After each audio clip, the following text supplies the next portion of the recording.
Olá, boa tarde na paz de Jesus. Continuo me chamando Armando. Oi, pessoal.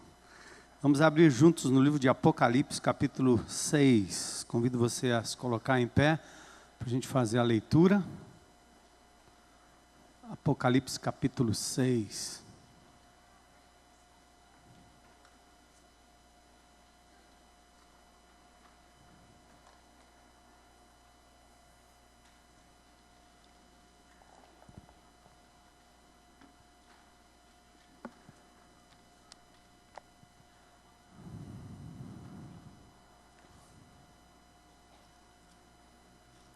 O livro do Apocalipse, a partir do capítulo 6, começa o que é chamado na Bíblia da abertura dos selos, depois as trombetas e as taças. São 7 selos, 7 trombetas, 7 taças. O capítulo 6 começa a abertura dos selos, depois no capítulo 4 ter a descrição do Senhor Deus assentado no seu sublime trono. Depois, no capítulo 5, o livro que ninguém foi achado digno de abrir. E por fim, quando João chorava, há uma voz que diz que um foi achado digno. O Cordeiro Jesus, que deu a sua vida, que morreu para pagar o pecado da humanidade, ele foi achado digno. E ele começa então a abrir o livro, que é selado. E esse abrir dos livros é mais ou menos o abrir da história da humanidade até a sua fase final.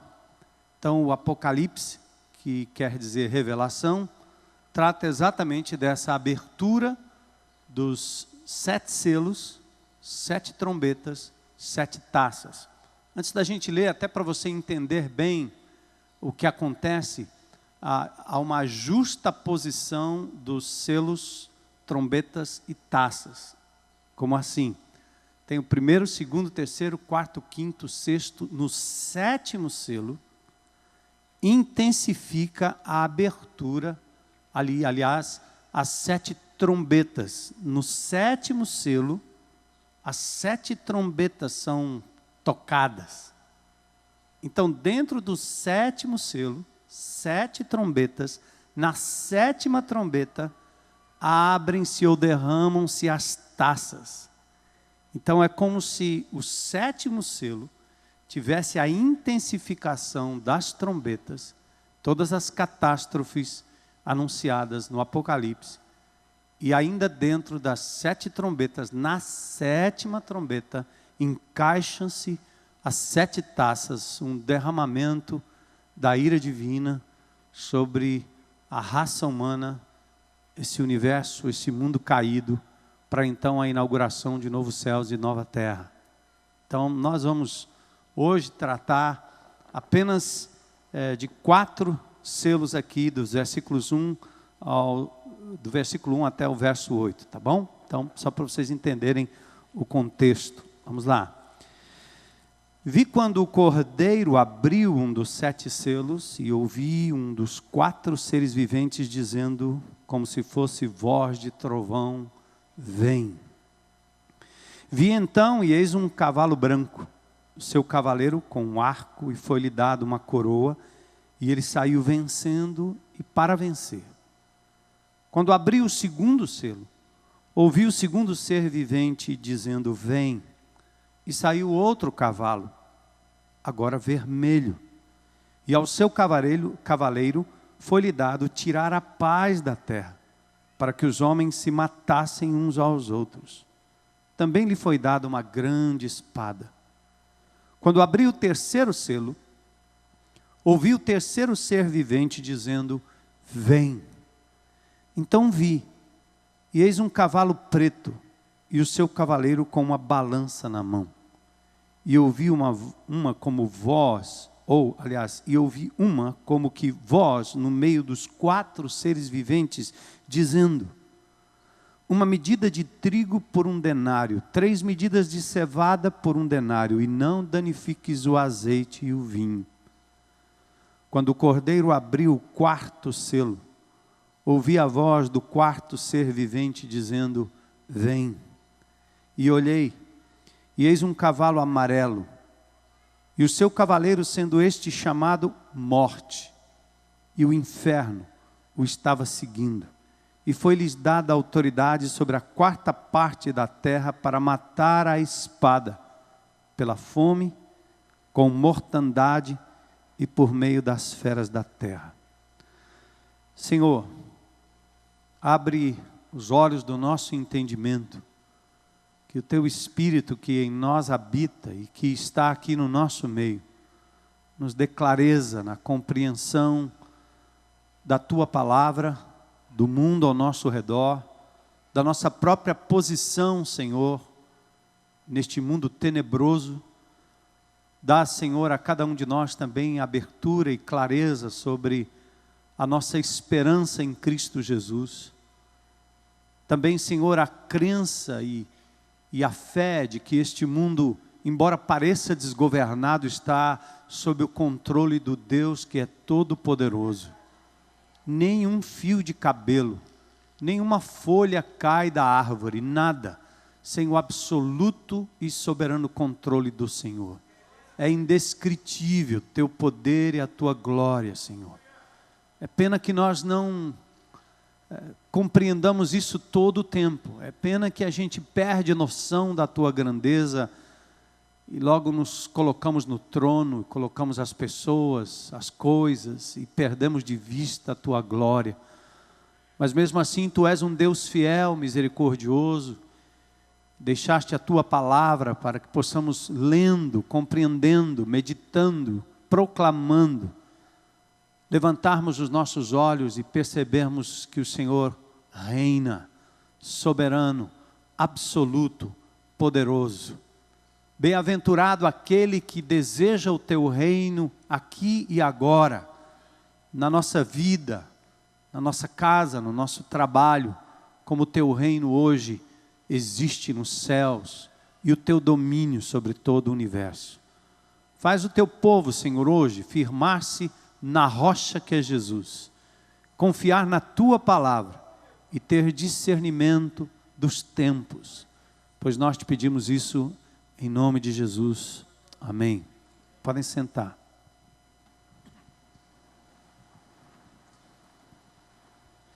Eu queria lembrar ainda, vocês orassem pelo Eduardo Dudu, um jovem que joga bola com a gente aqui, né, aos domingos pela manhã, e foi diagnosticado com câncer, muito jovem, família bonita, e precisando das nossas orações. Que o Senhor o guarde e o livre desse mal que assola tanta gente, tantas famílias, tantas pessoas queridas. Bom, dia 12 de 2012 já era, né?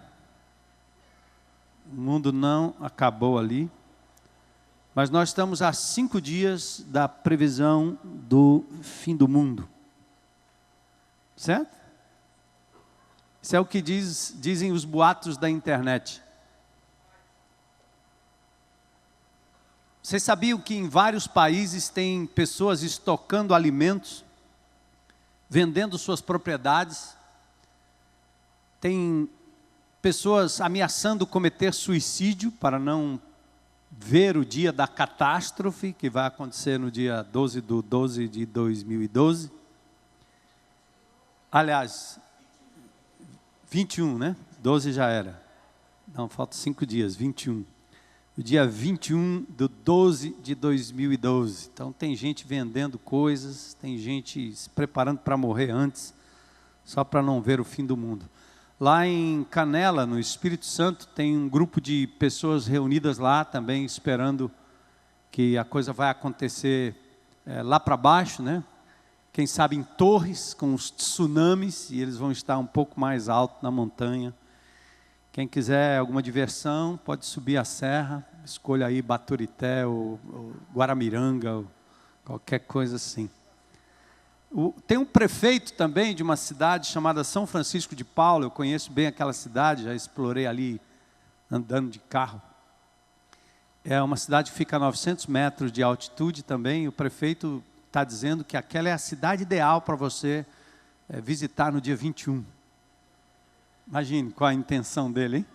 Bom turismo, parecendo esse turismo religioso que nós temos. Cada cidade tem um nicho, cada cidade tem uma estátua, cada cidade tem uma coisa ridícula para atrair pessoas, enfear o ambiente e fazer com que as pessoas simplesmente gastem dinheiro através do comércio. Estão fazendo isso agora ali em São Francisco de Paula. Falam da aproximação de Marte, de asteroides, falam de colisão com um tal de um fictício planeta Nibiru, nome feio. Fala-se do fechamento do ciclo do calendário maia, invencionices que acabam nascendo na boataria, que aliás foi disparado, acho que em 1999, pela Sony Pictures, quando eles estavam para lançar, acho que foi em novembro de 99, o filme chamado 2012, né, que era exatamente tratando da questão do fim do tempo, ou dos tempos. É engraçado que nesse site da Sony, eu nem sei se está no ar ainda, depois de 2 décadas de rigorosa pesquisa, olha o que eles dizem, tudo para promover o filme, depois de 2 décadas de rigorosa pesquisa com os melhores astrônomos mundiais, matemáticos, geologistas, físicos, engenheiros, futuristas, nós sabemos que em 2012 uma série de forças provocarão cataclismas na Terra. Disse nada, né? Agora, nada de novo sob o sol, porque esses alarmes falsos já aconteciam, inclusive, ou aconteciam nos dias de Jesus. Para vocês terem uma ideia, há 2 epístolas do apóstolo Paulo, 2 cartas. A primeira Tessalonicenses, no capítulo 5, o apóstolo Paulo fala um pouco da questão do final dos tempos. No capítulo 4, fala do arrebatamento. E na segunda epístola, ele chama a atenção da igreja de Tessalônica, porque como ele falava que a volta de Cristo ia acontecer a qualquer momento, ele dizia 2 coisas sobre a volta de Cristo, que era como uma mulher que estava para dar à luz, ou seja, inevitável, engravidou, vai nascer, amigo. Então a volta de Jesus é inevitável, vai acontecer. E a outra comparação que o apóstolo Paulo faz na carta de Tessalônica é que a volta de Jesus vem como um ladrão de noite. Ninguém espera, ninguém sabe a hora. O ladrão não agenda a hora em que ele vai entrar furtivamente na sua casa. Dado essa palavra do apóstolo Paulo, alguns de Tessalônica estavam também vendendo tudo, vestindo-se de branco, indo para as montanhas para esperar a volta de Cristo. E Paulo chama estes aí de desordeiros, indivíduos preguiçosos que não queriam trabalhar, estavam fazendo da volta de Cristo um pretexto para não encarar a vida. Eu quero denunciar para vocês, como crentes em Cristo, nesta comunidade, que há um movimento chamado Adventismo, que aliás gerou os chamados Adventistas do 7º dia. Esse movimento também, ao longo da história, cometeu um erro absurdo, e aliás nasceu sob este absurdo. Quero fazer um parênteses rápido aqui, que existem grupos adventistas que são bíblicos e que não acreditam nessas baboseiras que eu vou relatar aqui. E que também não acho nada inteligente essa ideia de que não pode criticar o outro, eu não gosto porque ele criticou o outro. Isso é igual ao CD pirata, meu amigo. Você tem que dizer que não presta, porque se comprar, vai acabar patrocinando o tráfico. Se você não denuncia a religião quando prega mentira, é a mesma coisa do que você comprar um comprimido de maisena, um placebo para curar uma dor qualquer. Não vai funcionar. Esse diálogo ridículo que nós temos hoje dos pós-modernos, que ninguém pode criticar nada porque é preconceito, é uma forma de relativizar a verdade e de não suportar a verdade. Jesus não é um caminho, ele é o caminho. Só existe um caminho, não vários caminhos. Se alguém não ouviu falar de Jesus, Deus vai lidar com ele, não se preocupe com esses. Mas aos que já ouviram e já conhecem a Cristo Jesus, estes serão julgados à medida da sua fé. Crer ou não crer, eis a questão. Então, quando nós denunciamos aqui do púlpito desta igreja qualquer movimento que seja maléfico à fé cristã e à vida, e principalmente à salvação, a questão de vida ou morte, para onde você vai, a gente faz com todo respeito a quem crê de outro jeito. E nós esperamos dessas pessoas o mesmo respeito a quem tem o direito de emitir uma opinião para esclarecer e orientar o povo da igreja. Então, não precisa ficar desesperado. Olha o que aconteceu, só para vocês terem uma ideia, isso é histórico. O Adventismo foi um movimento que marcou a América nos anos 1800, entre 1820 a 1845. William Miller, na época. Joseph Smith, que inclusive é um dos fundadores dos Mormons. Mary Baker, Ellen White, que escreveu um livro chamado O Retorno, foram os profetas da época.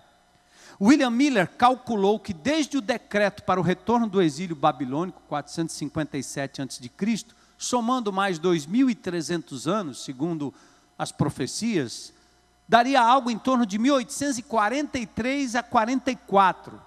Então eles acharam que em 1843 Jesus voltaria, eles se prepararam. Como foi frustrada a volta, eles fixaram a outra data para o dia 22 de outubro de 1844. E aí milhares se prepararam para esse grande dia. Isso é histórico, é documentado. Em Filadélfia, uma loja anunciava à época: estamos fechados em honra ao Rei dos Reis e Senhor dos Senhores, que aparecerá perto do dia 20 de outubro. Preparem-se, amigos, para coroá-lo Senhor de todos. Isso é uma citação da teologia das seitas maiores, na página 21, de John H. Chestner. Miller morreu 5 anos depois da frustrante espera, porque nunca aconteceu volta nenhuma. E finalmente Ellen White reinterpreta essa volta para não ser talvez linchada e a denominação não virar uma loucura. Ela disse que teve uma visão, que Jesus não voltou aqui na terra, mas voltou lá no céu, onde só ela viu, entrou no Santo dos Santos, abriu a arca e viu as tábuas da lei, e lá tinha o mandamento do sábado piscando. Por isso que existe o sabatismo, e o adventismo do sétimo dia é gerado dessa lenda, dessa senhora que, com todo respeito, não merece crédito. E quando você conhecer na televisão, por aí, as coisas estão lindas. Eu me lembro quando eu era jovenzinho, menino, minha mãe frequentava tudo quanto era coisa. Deu certo, ela ia da macumba a qualquer coisa. E ela me levava nessa tal da igreja adventista, e eu me lembro que naquela época nós passamos um tempo sem tomar café, só cevada, não comia carne. Então, do ponto de vista gastronômico, do ponto de vista da gastronomia, eles são impecáveis nesse sentido. E eu volto a dizer a vocês, amados irmãos, há grupos adventistas que são até bíblicos, que não acreditam que a guarda do sábado é condição sine qua non para a salvação. Mas essa história de Ellen White, onde você ouvir a palavra Ellen White, o nome é Ellen White, com esse livro O Retorno, corra, porque só existe uma fonte de verdade, de fé e prática. Chama-se Bíblia, Palavra de Deus. Amém? Então fiquem firmes aí. Por isso que esse negócio de volta de Cristo, volta repentina, fim do mundo, isso não é novidade. Vocês se lembram em 1999, quando nós estávamos para fazermos a virada do ano, tinha o tal do bug do milênio, ou bug do milênio, coisa parecida. O medo chega antes da festa. A aproximação do ano 2000 resgata profecias apocalípticas, ressuscita crendices infundadas, inquietos místicos e perturba os céticos. Até o Zeca Pagodinho não gosta de ficar no escuro, tem medo de fantasma e de Saci Pererê. Acabou indo para uma casa lá na Vila Olímpia, não saiu do seu sítio, aliás, lá no Rio de Janeiro, com medo desse dia, na virada do ano. E no meio evangélico, quando a gente fala sobre o futuro, o Apocalipse, nós temos algumas correntes. Primeira corrente daqueles que são os chamados escapistas fanáticos, os indivíduos que não suportam encarar a vida como ela é aqui e agora.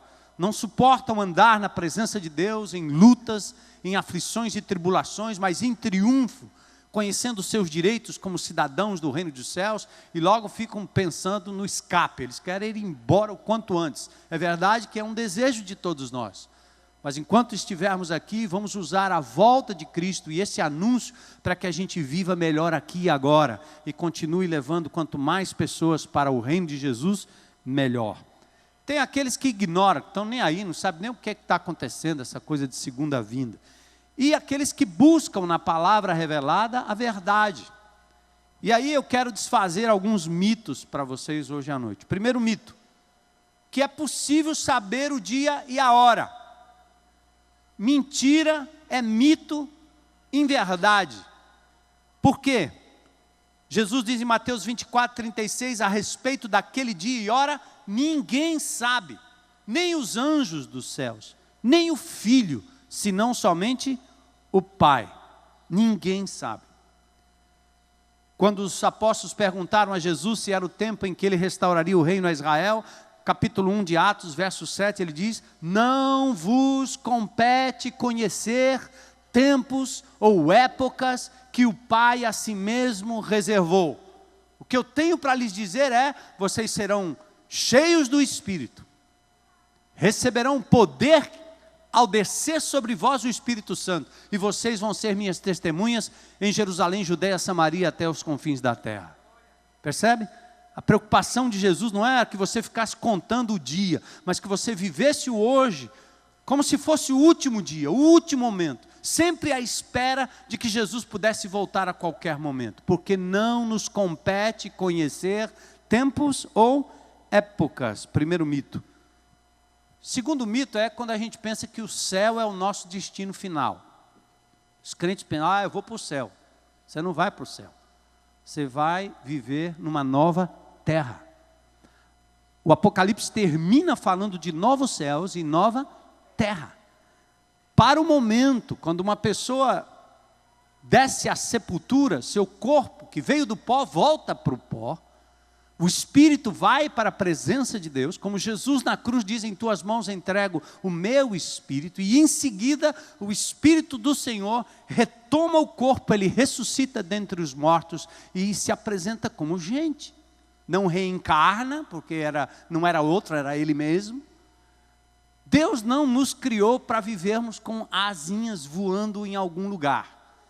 E nem essa história do sono da morte, que é ridículo, quando na Bíblia nós temos palavras que são metafóricas ou simbólicas, né? Quando a Bíblia diz ele não morreu, ele dorme, a ideia de dorme quer dizer que a passagem desta vida para a outra vida é como o sono, é comparativo. Vocês sempre vão ouvir palavras assim, como, tal qual o cervo, tal qual o leão, tal qual o leopardo, tal qual a águia. A Bíblia não está dizendo que é a águia, que é a porta, que Jesus é uma porta. Jesus não é uma porta. É um comparativo, é figura de linguagem. Então toma cuidado com essa história de sono. A Bíblia fala claramente que na presença do Senhor, Rico e Lázaro, os dois tiveram um diálogo lá. O rico fala, a sua alma, sua parte imaterial é ser criado por Deus, fôlego de vida. Eu não sei tudo sobre essa dimensão, e nem posso saber, porque sou como uma criança diante do Criador, aliás, muito menos. Mas a Bíblia nos dá revelações claras, para a gente não ficar na internet achando coisa, novidade, e se encantando com histórias da carochinha. Ou esses achismos que a gente tem nas nossas reuniões, quando pessoas dão opinião sem que testifiquem através da palavra de Deus. Outra coisa, é que essa coisa da volta de Cristo é o mistério dos iniciados, só daqueles mais profundos, nada disso. O Apocalipse está escrito assim, ó: o que vês, João, escreve em livro e manda às 7 igrejas. Eu já fiz uma série aqui anos atrás sobre Apocalipse, talvez se o mundo não acabar no dia 21, quem sabe ano que vem ou outro ano a gente pode fazer uma série de novo no Apocalipse. Apocalipse é exatamente revelação, é o filme batido e revelado, é a abertura para que a gente compreenda, na linguagem do Apocalipse, o que de verdade está acontecendo ou está para acontecer. Vai, Daniel, porque estas palavras estão encerradas e seladas até o tempo do fim, mas os perversos procederão perversamente, e nenhum deles entenderá, mas os sábios entenderão. Daniel 12, 9 e 10. Mesmo assim, só vamos compreender tudo quando acontecer, não é verdade? Tem duas possibilidades: ou o mundo acaba a qualquer momento, ou Jesus volta a qualquer momento, ou daqui mais ou menos 100 anos, pasmem, todos nós estaremos lá. Hã? Ou não? Tem algum Niemeyer aqui que vai viver 100 e poucos anos? Se acrescentar 100 à sua idade, já não dá mais. Percebeu? Então se prepara aí, meu amigo, porque ou ele vem, ou no português, ou nós vai, né? Não é não?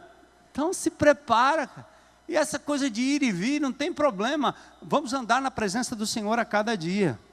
Outra coisa, outro mito, de que o mundo está desgovernado e que o mal prevalecerá. Hoje de manhã eu estava falando sobre cidades no Brasil, a nossa capital infestada de violência, infestada pelo crack. Parece que a coisa agora é uma endemia, uma pandemia, uma epidemia, eu sei lá o que é. Que loucura que nós estamos vivendo. Porém o mundo não está desgovernado, o mal não prevalecerá. Apocalipse 1:8 diz: eu sou o Alfa e o Ômega, diz o Senhor Deus, aquele que é, que era e que há de vir, o Todo-Poderoso. Certo? Nada acontece sem o controle divino. Deus não quer que aconteça, mas Ele permite que aconteça. Nem o diabo trabalha se não for debaixo da coleira do Senhor. Está na coleira do Senhor. Ele só toca até onde o Senhor permite. Saiba disso. E se você é filho dele, pode acreditar. O Senhor só vai permitir sobre você aquilo que você pode suportar. Será para o teu aperfeiçoamento, será para o teu melhor. Preste atenção, o mundo não está desgovernado. Por isso nós vamos trabalhar aqui rapidinho, Apocalipse 6, 1-8. O verso-chave do livro é esse: escreve, verso 19 do capítulo 1. Escreve as coisas que viste, as que são e as que hão de acontecer depois dessas. Certo? Então uma dica rápida, até o capítulo 1, capítulos 1, capítulo 2, capítulo 3, os 3 primeiros capítulos, nós temos o que está acontecendo aqui e agora, na época de João, as igrejas, a carta às 7 igrejas, planeta Terra. Depois, a partir do capítulo 4, nós subimos para o trono. E a partir do capítulo 5, começa o descortinar do futuro. A igreja de Jesus não mais presente, mas agora o trabalho do Senhor no fechamento da história da humanidade. O que viste, capítulo 1, as que são, capítulos 2 e 3, e as que hão de acontecer, capítulos 4-22, esse é o livro do Apocalipse. Apocalipse é sinônimo de mistério, é sinônimo de catástrofe, terror. Porém, acima de tudo, Apocalipse é revelação. É revelação do caráter de Deus, gente. É revelação da história da humanidade e dos atos soberanos de Deus, trazendo punição à desobediência e esperança e livramento aos fiéis. Existe hoje nos meios teológicos e na internet, gente dizendo que inferno não existe, que não sei o que não existe. É um jeitinho de apagar da Bíblia coisas que chocam, né? Porque a bondade e o universalismo acabam tomando conta. Eu não consigo ler isso na Bíblia, mas eu consigo ver isso na cabeça, na mente, nos blogs e nos escritos de quem abandona o que está escrito no texto para inventar uma nova história. Cuidado. Então aqui esta revelação se faz através de números, cores, animais, símbolos mais diversos. E agora nós vamos tratar de 4 cavaleiros, 4 cavalos no capítulo 6. Quando é que isso foi escrito? No ano 95, mais ou menos, da nossa era. João, o último dos apóstolos, já velhinho, preso, exilado.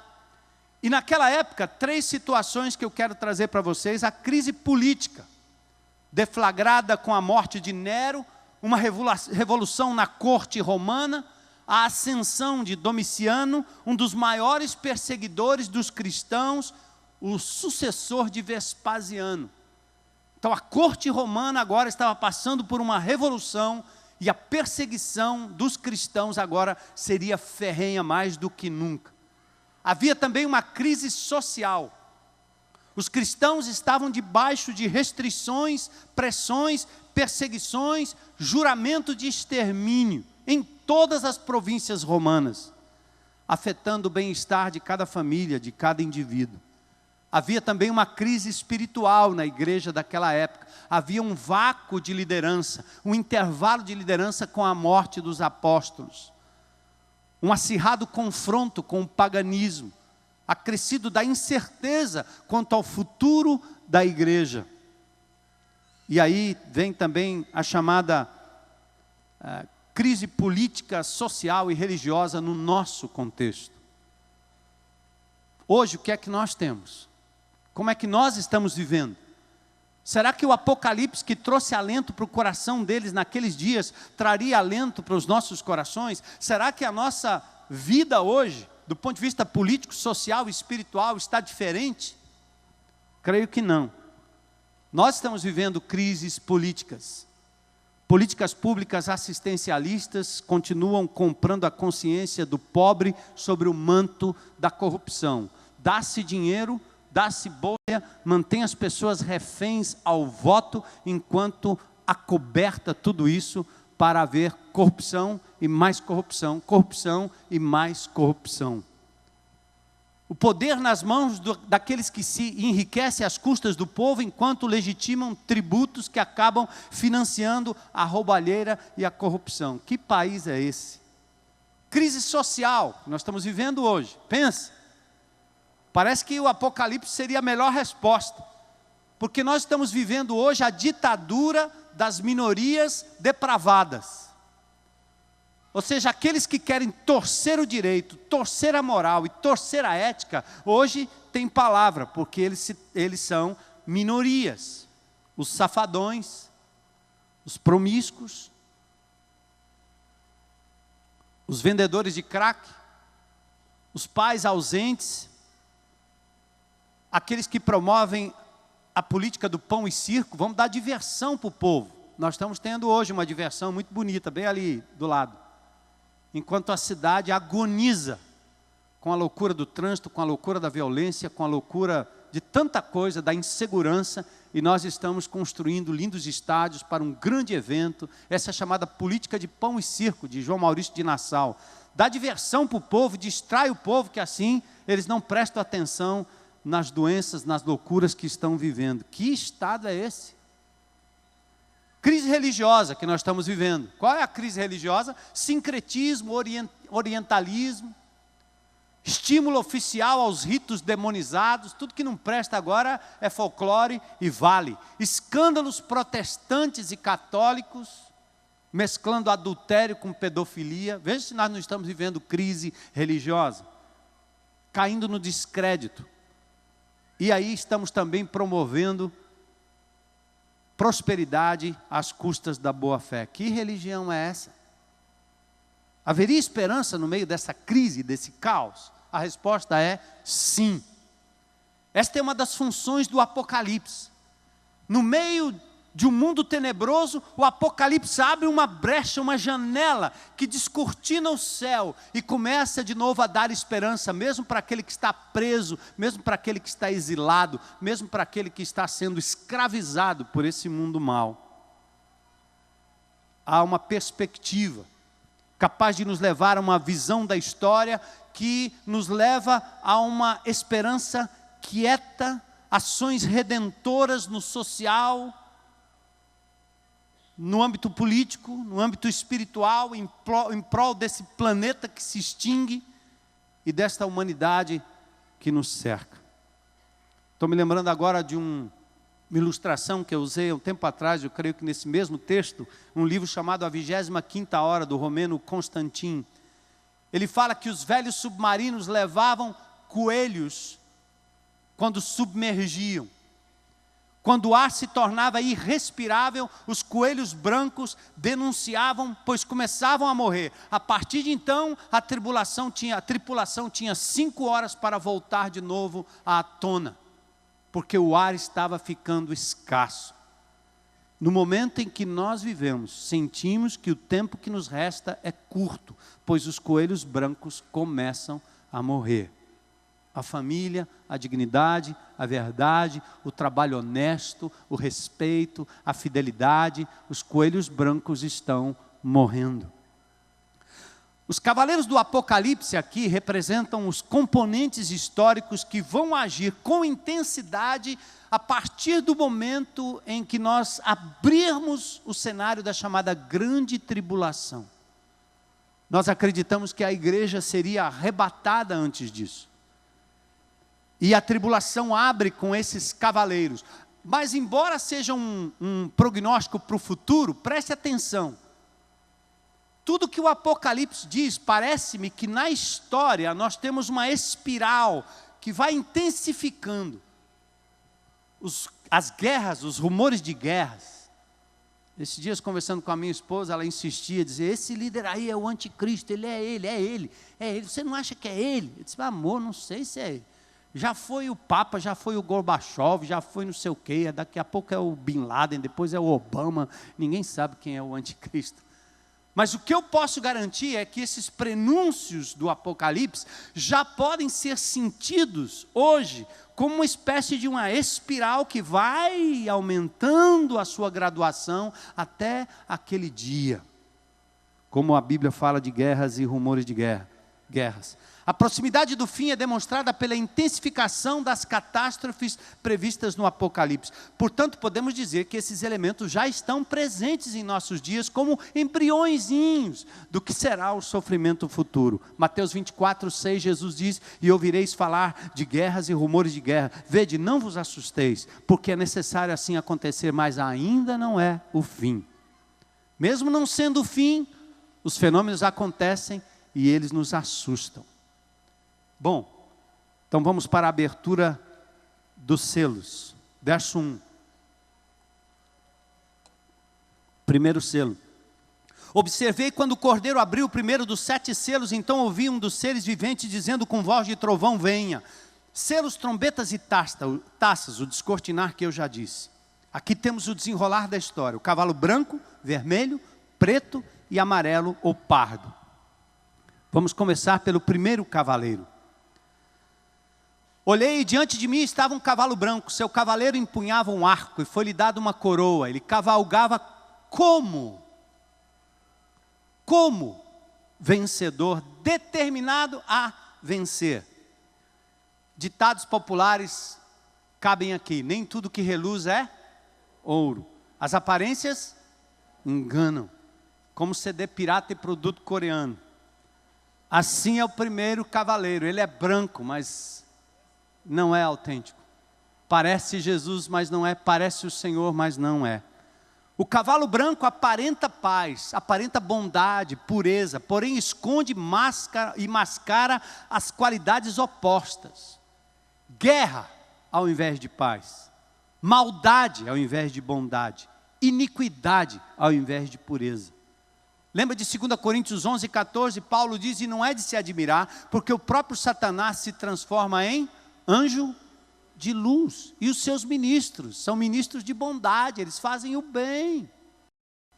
Este cavalo e seu cavaleiro representam o poder que impõe paz pelo uso da força. Verso 2.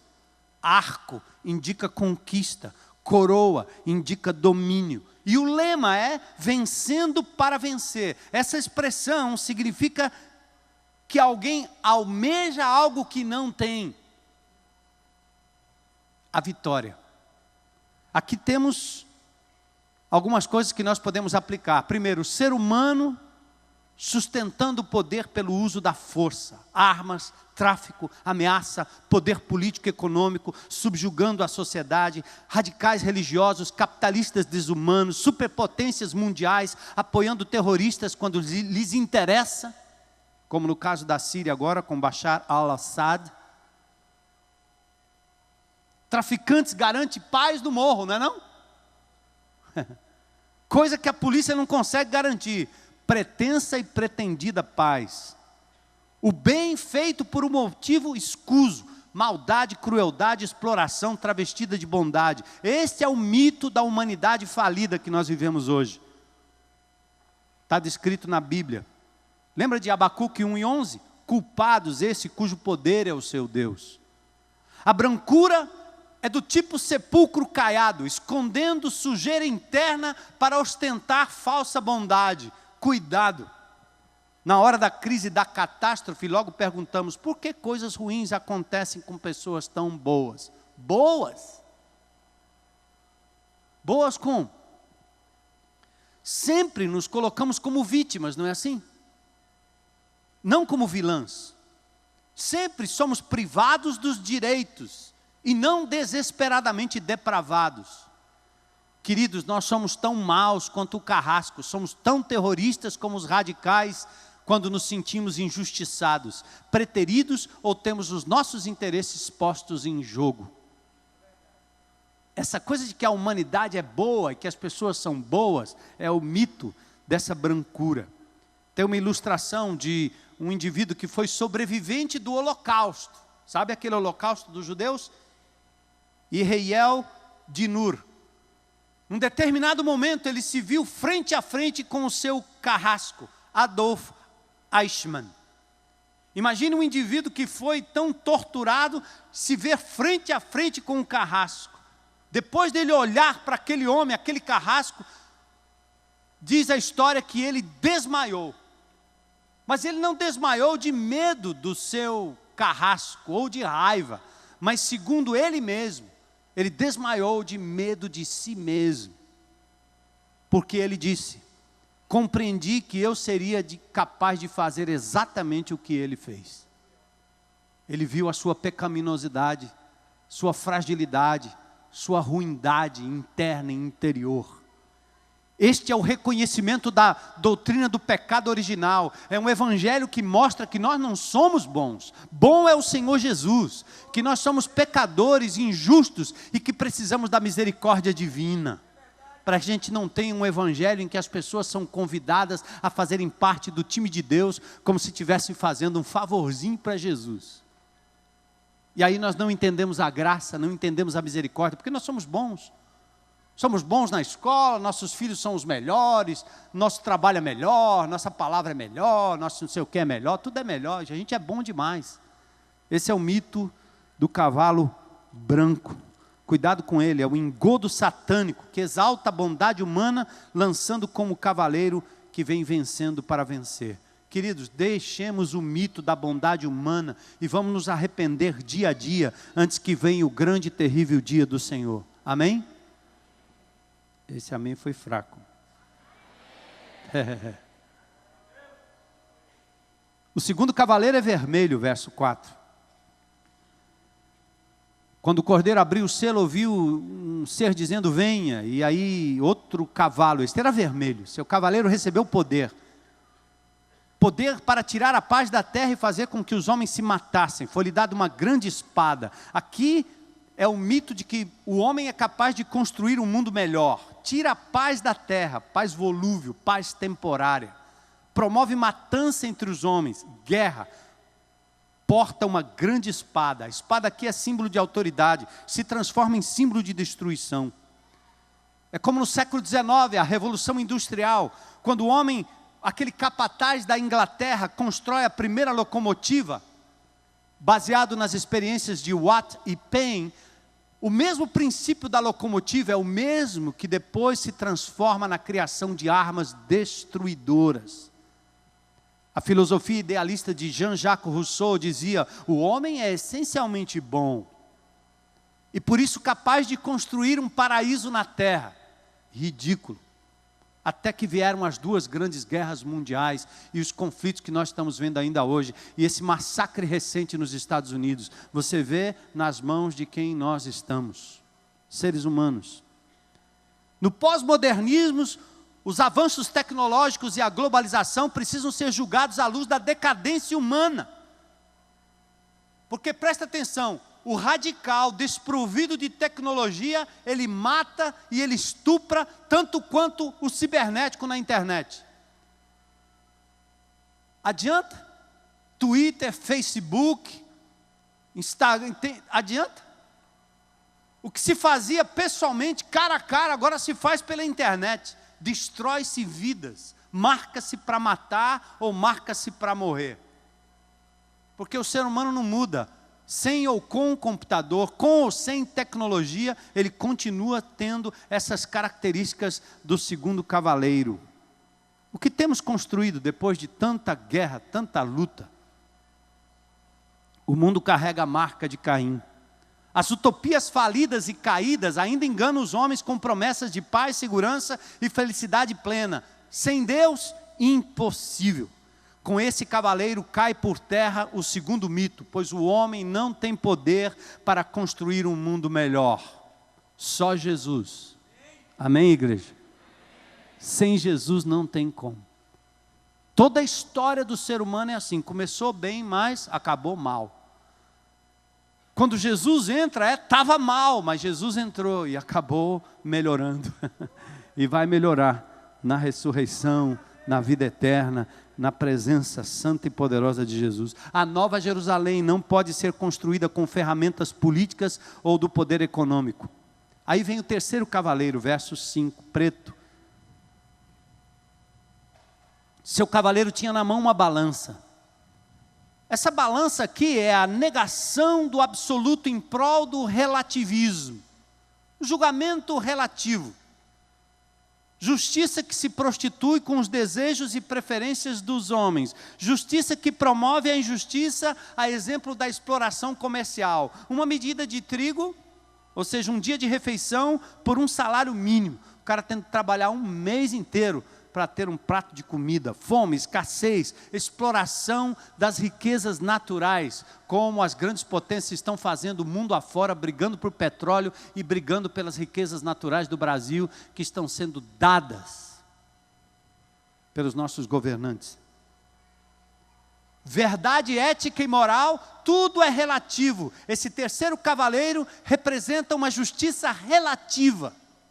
Relativizar para defender interesses pessoais, sem a interferência de Deus, sem absolutos. Interessante, né? O mito do relativismo. Sabe, tudo é relativo. Não tem verdade absoluta, e os crentes pensam assim também. Nós estamos começando a dizer as mesmas coisas. Não, isso é relativo. Isso aqui era na época da Bíblia. Isso aqui é coisa antiga. Isso não se usa mais. Isso já não se faz mais. Fidelidade, como é? Casto, virgindade. O cara com uma só mulher. Como é? 35 anos, a mesma mulher. Não.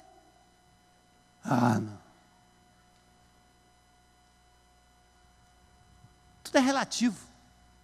No campo da moral, esse cavaleiro traz a balança enganosa que esconde a linha divisória entre o bem e o mal.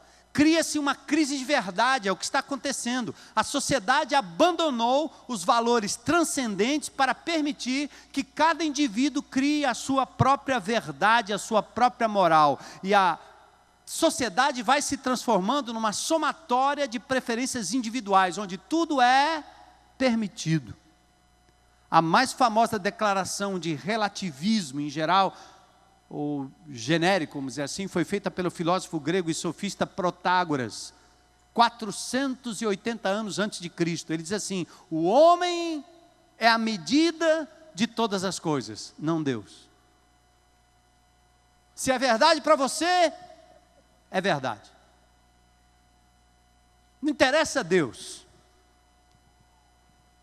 Só para aguçar um pouquinho a sua inteligência aí, olha os argumentos que você vê, jovens da faculdade, jovens que estão aí no cenário, Eu falo com professores evangélicos de universidades, de áreas importantes da vida pública, e eles estão dizendo, cara, está difícil, porque ninguém mais acredita em verdade absoluta. Tudo é relativo, tudo é relativo, tudo é relativo, porque decidiram jogar Deus fora e a Bíblia para muito mais longe. Olha os argumentos para o relativismo moral que muitas vezes envolvem as afirmações. Primeiro, o chamado do primado dos valores de fato. O que quer dizer isso? Nossas concepções de moralidade devem ser baseadas em como as pessoas se comportam. Se você começar a transar com um animal, isso aí vai ser verdade, correto, moral e legítimo, entendeu? Zoofilia. Normal. Não vai demorar muito, vai ter juiz fazendo casamento de um homem com uma cachorra.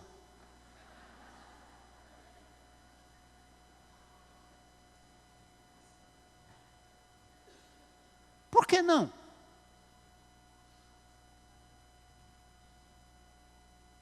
Você acha que é absurdo? Eu não acho que vai ser absurdo aos olhos desse relativismo moral. Porque se alguém se apaixonar por um animal, não tem nada melhor, é o amor puro.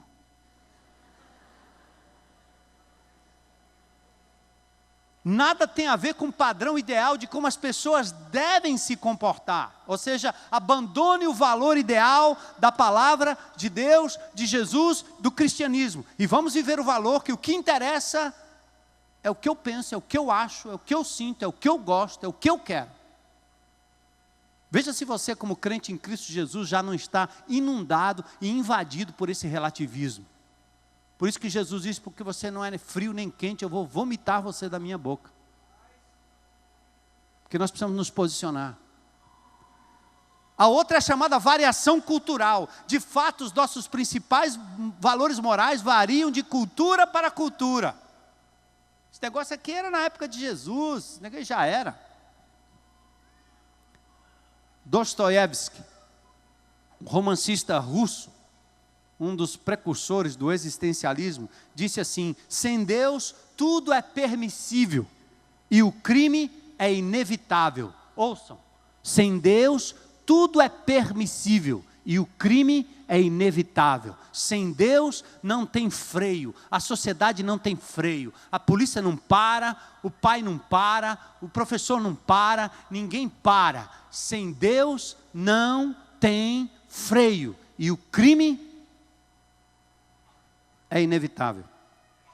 A verdade dá lugar à tolerância, nós temos que ser tolerantes. A convicção dá lugar à indiferença, tanto faz. Você crê nisso, meu irmão? Tanto faz. A doutrina dá lugar à confusão. Ai dos que mal chamam bem e ao bem mal, que fazem da escuridade a luz e da luz a escuridade, põe o amargo por doce e o doce por amargo. Isaías 5:20. Ai, ai.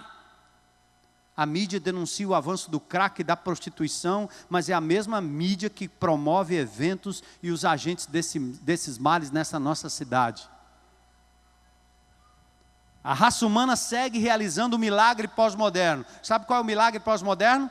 Transformar vinho em água. Jesus não transformou água em vinho? A sociedade pós-moderna pega o que é essência e torna numa coisa aguada. Tanto faz, como tanto fez.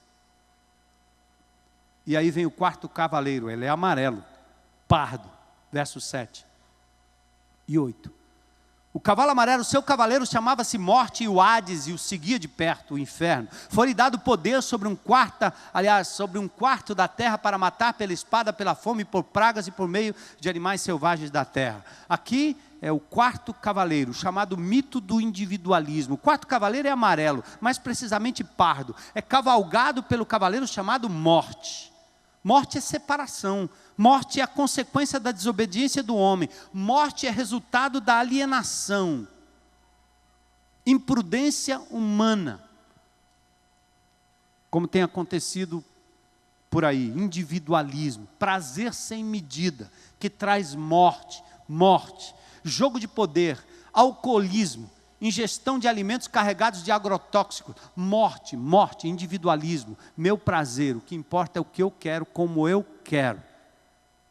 Solidão e individualismo, é o mito que tem cheiro de morte, destrói a família, destrói a igreja e destrói a comunidade. Começa na família, ninguém se reúne mais, ninguém se vê mais, ninguém se olha mais, ninguém interage mais, ninguém tem relacionamento. Aí a igreja também não tem mais, ninguém quer saber de se congregar com os irmãos, de partilhar a vida, de abrir a vida, de abençoar, ser abençoado, ministrar, ser ministrado, fazer parte de um grupo pequeno, ser confrontado com a verdade, ser trabalhado. Ninguém quer mais. Eu vivo o meu cristianismo do jeito que eu quero, basta ficar atrás da tela do computador e está tudo resolvido. Eu não preciso disso. Individualismo, morte, separação, individualismo, é o quarto cavaleiro. Ele destrói a igreja e destrói a comunidade, nega o valor do serviço, nega o valor do amor fraternal, nega o valor da reciprocidade, mata o princípio da igreja de Jesus, que vira um auditório, ao invés de virar um relacionamento entre pessoas. E é por isso que nos nossos programas, e vamos fazer no final do ano de novo, nós vamos nos reunir aqui nesse lugar, não como auditório, mas como famílias, como grupos, como igreja, para a gente ter relacionamento, para a gente comer junto, para a gente olhar nos olhos uns dos outros, conversarmos uns com os outros, relembrarmos a história, celebrarmos juntos a graça e o poder de Jesus. Exalta-se o direito do indivíduo e o prazer individual como lei última. Não havendo uma lei superior, cada um faz a sua própria lei, à medida que cai no vazio do consumismo. Pessoas cheias de bens, mas vazias de sentimento. Cobre-se uma criança de brinquedos agora no Natal, ridículo, mas nega-lhe o afeto familiar. Gasta-se horas e horas trabalhando para adquirir um bem e investe-se quase nada em relacionamentos. O cavaleiro, morte. Sabe qual é o princípio que prevalece no inferno? Eu sou mais eu. Estes cavaleiros formam uma unidade presente na história e que se intensifica rumo à grande tribulação. Mas a nossa esperança está num outro cavaleiro. Amém? Vamos abrir juntos em Apocalipse capítulo 19. Corre lá comigo, para a gente terminar.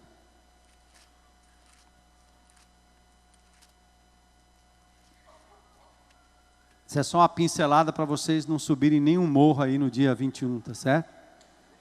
Toda a igreja aqui, por favor. Não há desilusão para quem crê no Deus de Abraão, Deus de Moisés, Deus de Daniel, Deus de Paulo, Deus de João, Deus de Agostinho, Deus de Lutero, Deus de Calvino, Deus dos nossos pais.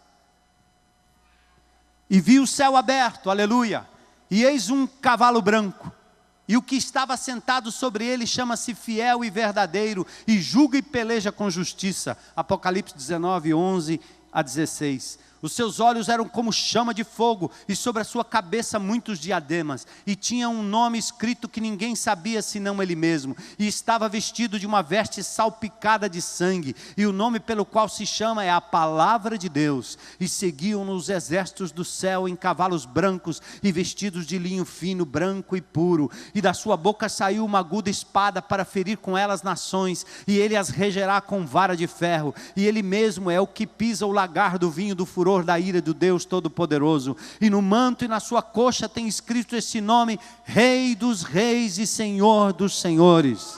Aleluia! Oh, Jesus maravilhoso! Pode vir, Daniel, sobe aí. Este cavaleiro representa a intervenção pessoal de Deus na história. Ele interviu na minha vida e mudou a minha história. Ele interviu na sua vida e mudou a sua história. Ele quer intervir na sua vida para mudar a sua história. Te fazer mais parecido com Jesus, mais relacional, menos alienado. Mais amante da verdade, dos valores divinos. Menos relativista, menos hedonista. Este cavaleiro representa a intervenção pessoal de Deus.